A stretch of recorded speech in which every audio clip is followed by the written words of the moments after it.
Welcome to the Fragments of Me. This channel shares fictional emotional stories inspired by real-life situations. All characters and events are created for storytelling and entertainment purposes only. Look, I need to tell someone about what happened at my company, because, honestly, I'm still processing how everything went so wrong. My name's Samantha, I'm 29, and I used to think I had a pretty good job at this mid-sized software company downtown. When I started there 2 years ago, everything seemed perfect. Decent pay, good benefits, and my supervisor Donovan seemed really nice during the interview. He was probably in his late 30s, one of those guys who actually listens when you talk and doesn't make you feel stupid for asking questions. The first few months were honestly great. Donovan would check in with me regularly, help me learn the systems, and never made me feel rushed when I was figuring things out. He had this way of explaining things that made sense, Like when I messed up processing something, instead of getting mad, he'd sit down and walk me through it step by step. I thought I'd finally found a workplace where people actually cared about helping you succeed. But here's the thing, nobody tells you about nice supervisors. They expect you to actually do your job well. And I was doing my job well at first. I was handling routine tasks, managing communications, keeping track of paperwork, standard office stuff that I'd done before. The problem started when Donovan began giving me more responsibilities. Suddenly, I'm tracking metrics, coordinating with different departments, managing databases. The workload kept growing, and honestly, it was getting overwhelming. I tried talking to him about it, but he'd always say things like, "I know you can handle this," or "You're doing great, just prioritize the urgent stuff first." Easy for him to say when he's not the one drowning in spreadsheets and phone calls. Meanwhile, my coworkers seem to have normal workloads while I'm staying late trying to catch up on everything. It felt like he was singling me out, piling more work on me than anyone else. The stress started getting to me physically. I'd wake up with headaches, my stomach would hurt thinking about going to work, and I was constantly anxious about missing deadlines or making mistakes. When I mentioned feeling overwhelmed during our weekly check-ins, Donovan would just nod and suggest time management techniques or offer to help me organize my tasks better. But that wasn't the point. The point was that I had too much to do in the first place. What really bothered me was how he'd give me feedback on my work. It wasn't mean or anything, but he'd point out small errors or suggest improvements in this way that made me feel like nothing I did was ever good enough. Like when I'd spend hours on a report, and he'd come back with notes about formatting or asking for additional analysis. I started dreading our meetings because I knew he'd find something wrong with my work. The breaking point came during a particularly busy week when we had this major presentation coming up. Donovan asked me to compile all the data from the past quarter and create summary charts for the meeting. This was on top of my regular daily tasks, and I told him I wasn't sure I could get it all done by the deadline. His response was to stay late and work through it, maybe come in early the next day. Just like that, work more hours, sacrifice my personal time, because he couldn't manage workloads properly. I started noticing how other people in the office seemed relaxed and happy while I was constantly stressed. During lunch breaks, I'd hear my coworkers talking about their weekends or making plans, while I was usually eating at my desk trying to catch up on work. It wasn't fair that I was the only one suffering under this pressure, while everyone else got to have normal work-life balance. Something had to change, and I realized I needed to protect myself from this toxic work environment that was affecting my health and happiness. The more I thought about my situation, the more I realized how unfair everything had become. I started paying closer attention to what my coworkers were actually doing during the day. And honestly, it made me even angrier. There's this girl, Camille, who works in client services. She spends half her day chatting with people, takes long coffee breaks, and leaves exactly at 5 every single day. Meanwhile, I'm here juggling multiple deadlines and getting criticized for tiny mistakes. I began documenting everything Donovan asked me to do, just to prove to myself that I wasn't being dramatic about the workload. The list kept growing. Process orders, update databases, coordinate with vendors, prepare reports, manage tracking systems, handle calls when the main line was busy. It was ridiculous. No other person in my position at the company was handling this much responsibility, but somehow I was expected to do it all with a smile. What really started bothering me was how Donovan would praise other people in team meetings while barely acknowledging my contributions. Like when I spent 3 days putting together that quarterly report. He mentioned it briefly, but then went on and on about how great Camille's numbers were. Or when I stayed late to fix a system error that could have cost us a major account, he just said thanks for handling that, and moved on. But if someone brought him coffee or remembered his birthday, suddenly they're Employee of the Month material. I also noticed how differently he treated me compared to other employees. With them, he was casual and friendly, asking about their weekends and making small talk. With me, every conversation was work-focused and serious. It felt like he saw me as just a task completion machine instead of an actual person. When I tried to engage in friendly conversation, he'd give short responses and redirect back to business. It was like he didn't even want to get to know me as a human being. The stress was really affecting my life outside of work, too. I'd come home exhausted and irritated, snapping at my roommate over small things. My weekends became about recovering from the work week instead of enjoying my free time. I started having trouble sleeping because I'd lie in bed thinking about all the tasks I had to complete the next day. This job was literally making me sick. And for what? So Donovan could look good to upper management while I did all the heavy lifting? I tried talking to some of my coworkers about the situation, hoping they'd validate my feelings or offer support. But they either didn't seem to understand the pressure I was under, or they'd make comments like, "At least you're learning a lot," or "Donovan obviously trusts you with important work." Trust, more like he was taking advantage of my work ethic and willingness to help. There's a difference between professional development and workplace exploitation. The final straw came when he scheduled a last-minute meeting on a Friday afternoon to discuss areas for improvement in my performance. After everything I'd been doing for this company, after all the late nights and stressful deadlines, he wanted to critique my work. I sat through 30 minutes of him pointing out minor errors and suggesting ways I could be more efficient. Not once did he acknowledge how much I was already handling or thank me for going above and beyond my job description. That weekend, I couldn't stop thinking about how unfair the whole situation was. I deserved better than this. Monday morning, I made the decision to go to HR. I'd been thinking about it all weekend, and I knew I couldn't keep suffering in silence while Donovan continued to create this hostile work environment. I scheduled a meeting with Patricia, our HR director, and told her I needed to discuss some workplace concerns regarding my supervisor. When I walked into her office, I laid out everything that had been happening. I explained how Donovan was constantly piling excessive work on me, creating unrealistic deadlines, and making me feel inadequate through his constant criticism. I told her about the stress headaches, the anxiety, and how his management style was affecting my health and well-being. I made sure to emphasize that his behavior was creating a toxic work environment that was impacting my ability to perform my job effectively. Patricia listened and took notes, asking questions about specific incidents and timelines. She seemed genuinely concerned, which made me feel validated for finally speaking up. I wasn't being dramatic or oversensitive. This was a legitimate workplace issue that needed to be addressed. When she asked if I had any documentation, I showed her my list of all the tasks Donovan had assigned me beyond my original job description. The evidence was right there in black and white. I also mentioned how differently Donovan treated me compared to other employees, how he was friendly and casual with everyone else, but strictly business with me. It felt discriminatory, like he had some kind of personal issue with me that was affecting his professional judgment. Patricia made more notes and assured me that they would investigate the situation thoroughly. The relief I felt after that meeting was incredible.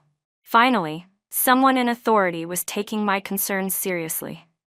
Finally, there would be accountability for Donovan's poor management practices. I felt like I could breathe again, knowing that HR was going to step in and fix this toxic dynamic. I even started imagining how much better work would be once Donovan learned to treat me with the respect and appreciation I deserved. A few days later, Patricia called me for a follow-up meeting. She explained that they had reviewed my concerns and would be addressing the situation with Donovan directly. She emphasized their zero-tolerance policy for workplace harassment and assured me that steps would be taken to ensure a more positive work environment. Everything was going exactly as it should.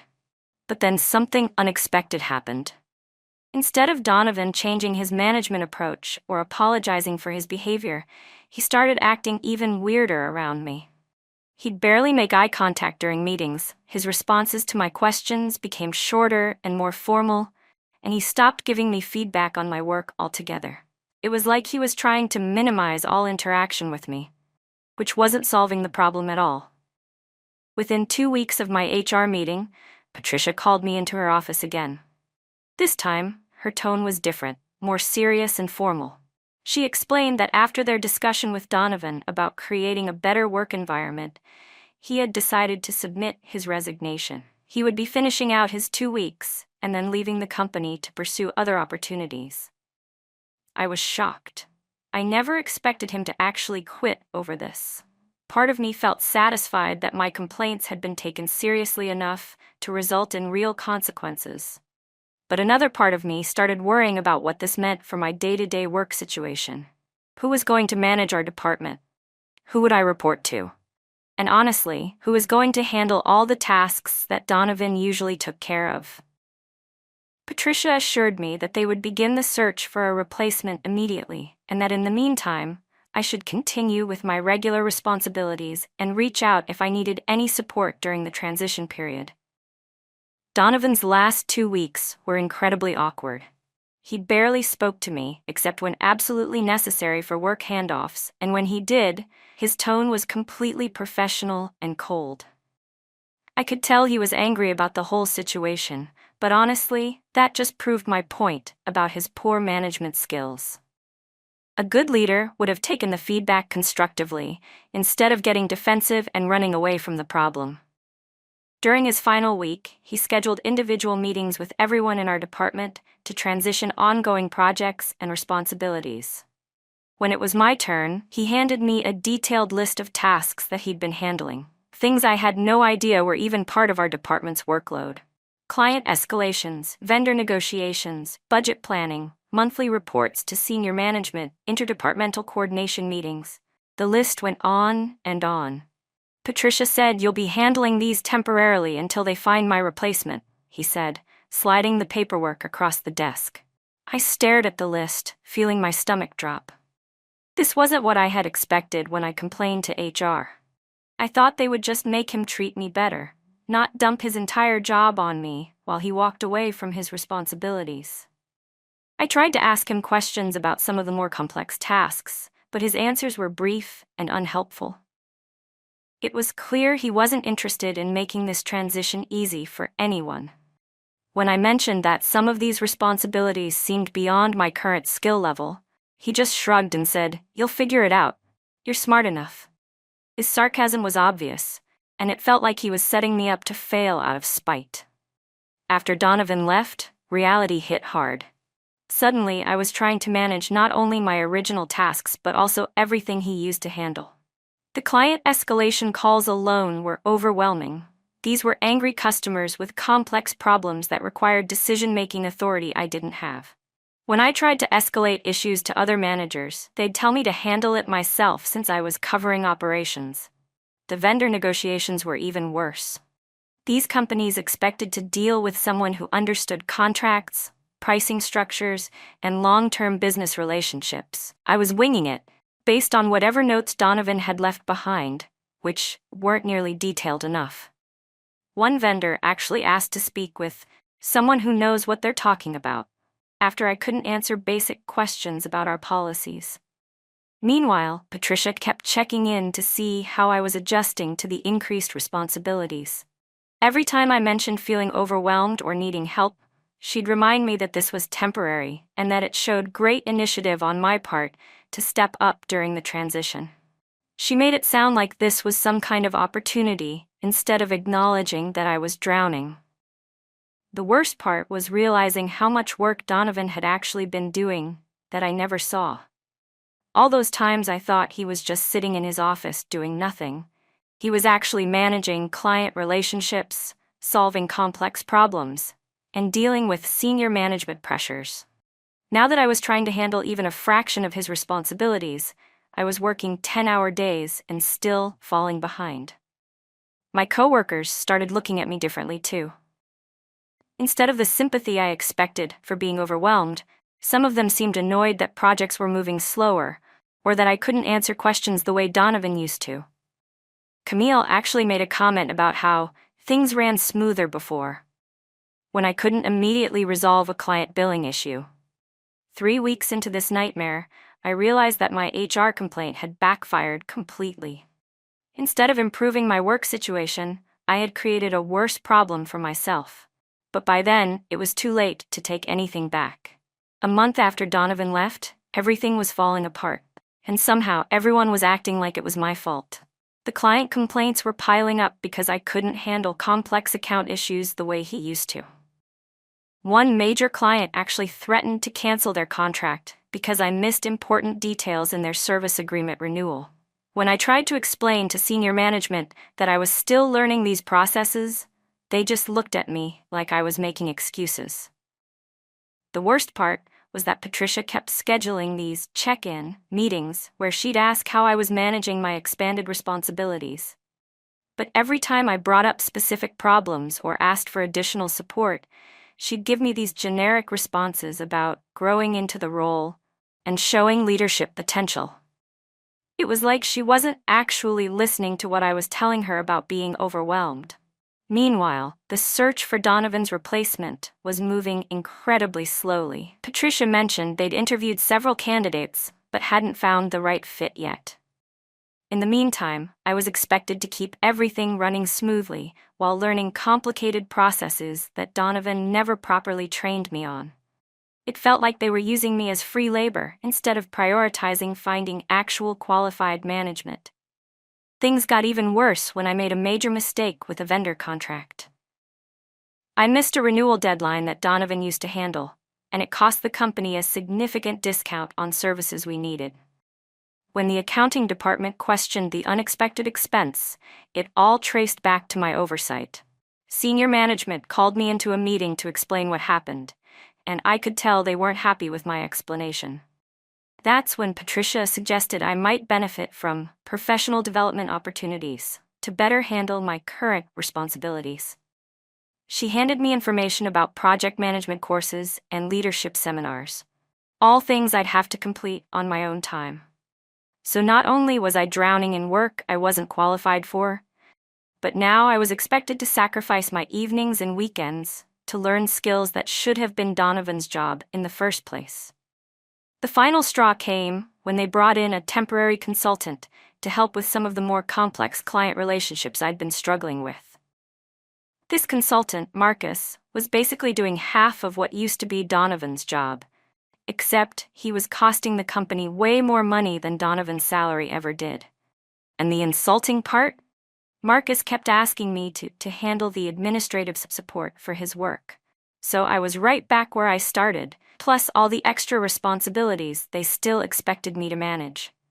During one particularly frustrating week, when 3 different problems blew up simultaneously, I finally snapped at Patricia during our check-in meeting. I told her that this situation was completely unfair, that I was being set up to fail, and that the company needed to either find Donovan's replacement immediately or significantly reduce my workload. Her response was to suggest I might want to reassess whether this growth opportunity aligns with my career goals. Growth opportunity? I had filed a complaint about being overworked and stressed, and somehow that had resulted in even more work and stress. The irony was unbelievable. I started wondering if Donovan had actually been protecting me from even worse responsibilities. And now that he was gone, I was experiencing the full weight of what the department actually required.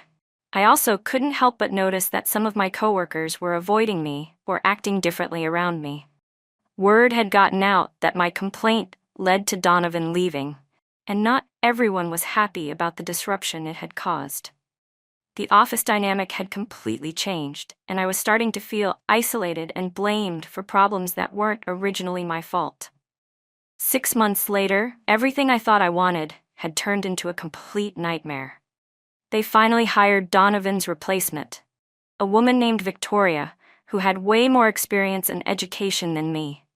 During her first week, she reviewed all the work I'd been handling and basically had to redo most of it.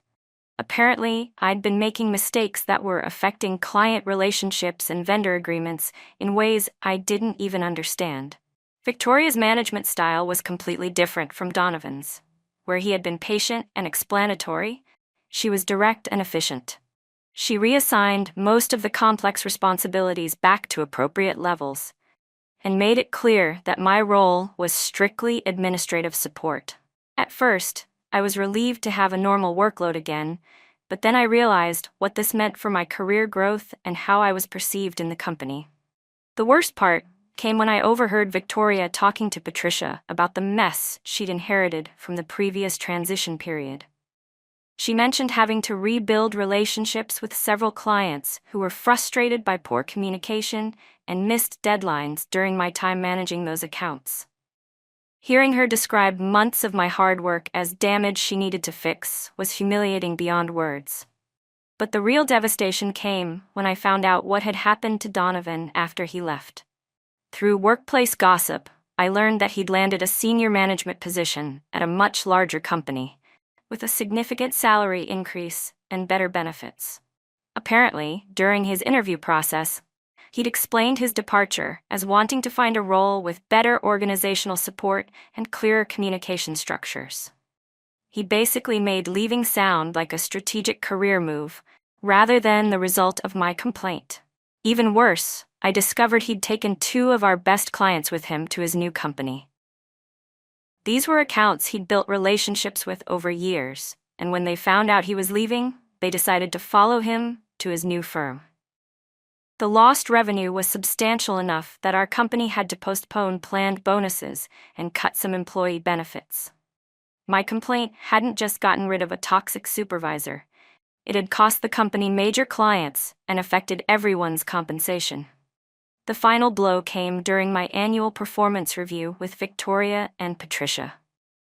Instead of the praise I expected for handling increased responsibilities during the transition, they focused on the mistakes I'd made and the client relationships that had been damaged.